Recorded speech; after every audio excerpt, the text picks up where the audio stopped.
लोग नए हो तो सब्सक्राइब करो, वो जो लाल वाला बटन है उसके साथ स्कैम करो या फिर महफिल जमाओ, मुझे नहीं पता, बस क्लिक हो जाना चाहिए। अब मैं भी जा रहा हूं, मुझे पार्क में स्टंट्स मारने जाना है। हेलो दोस्तों, तो कैसे हैं आप लोग। और आज हम बात करेंगे खेती बाड़ी की।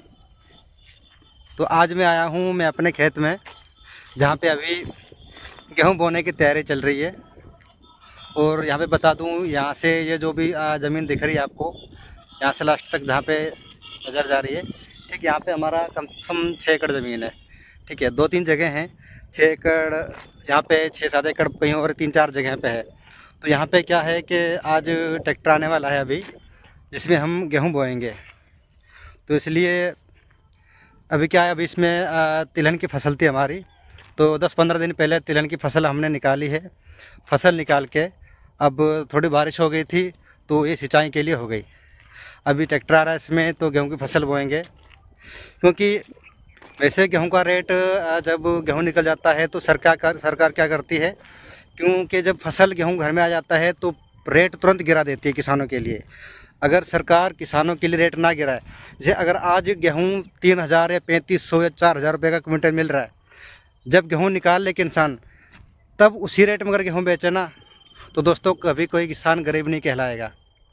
लेकिन क्या होता है कि जब हम आज के टाइम पे ख़रीद रहे हैं तो सरकार हमें 4,000 रुपये क्विंटल का गेहूं दे रही है। लेकिन जब हमारा गेहूं निकल के हमारे घर में ढेरी आ जाएगी, तो बेचने की बारी आएगी, तो वही सरकार गेहूं का रेट लगा देगी 2,000, 2,100, यानी आधा रेट कम कर देगी। ठीक है, अभी जैसे ये मान लो, ये हमारा पूरी ज़मीन है, यहाँ पे पूरा हम गेहूं वगैरह की फसल करेंगे। अब यहाँ पे मान लेते हैं कि इसी 6-7 एकड़ में हमारा जो गेहूं है, कम से कम 3 से 4 ट्रॉली गेहूं की निकलेगी। ठीक है, अब 3-4 ट्रॉली गेहूं की निकलेगी, तो उसमें से आप ये मान लो अगर उसको हम 4,000 रेट में बेचें, ठीक है, तो फिर भी कितना 3-4 लाख रुपए का हमारी इनकम हो जाती है ओनली ये 6-7 एकड़ में। ठीक है, 3-4 लाख रुपए इनकम होती है। अगर ऐसे हमारा 3-4 जगह ज़मीन है तो हमारी कितनी इनकम होगी। लेकिन नहीं, जब गेहूं को बेचने की बारी आएगी तो इतना प्राइस घट जाएगा कि ये मान लो कि हम खुद के खाने के लिए रख के बाकी का जो खाद बीज का वही बड़ी मुश्किल दे पाते हैं। तो लोग कहते हैं ना कि किसान है, गरीब है बेचारा, क्या है क्या नहीं है। बात वो नहीं है। किसान जो है वो आप देखा जाए ना तो बहुत अमीर है, क्योंकि ये ज़मीन है। अगर इस ज़मीन को मैं बेचूं तो यहाँ पे कम से कम 20 लाख रुपए एकड़ है। अगर ये 5 एकड़ भी मान लेते 1 करोड़ की ज़मीन पड़ी है, तो गरीब नहीं है। लेकिन हम इस पर मेहनत करके कमाना चाहते हैं, लेकिन मेहनत करके कमाते हैं, लेकिन सरकार नहीं कमाने देती है हमें। क्योंकि जब सरकार खुद लेती है तो महंगे प्राइस में लेती है, लेकिन जब किसान को देने की बारी आती है तो उसी प्राइस को कम कर देती है। तो भाई ये बताओ, जब किसान फसल को बेचने का टाइम आता है, तब किसान का जो गेहूं को प्राइस होता है, ये रेट होता है, वो कम होता है भाव, तो किसान कहाँ से क्या करेगा।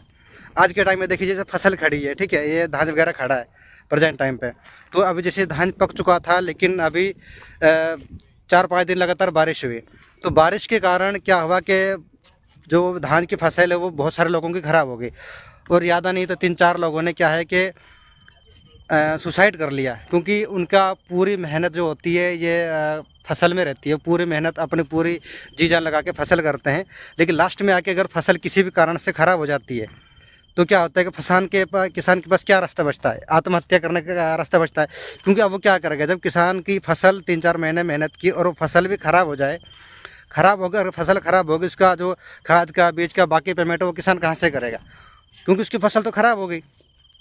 अगर फसल निकल भी जाती है तो सरकार उसको भाव गिरा देती है, तो किसान बेचारा क्या करे, वो गरीब कहलाता है, गरीब होता नहीं है।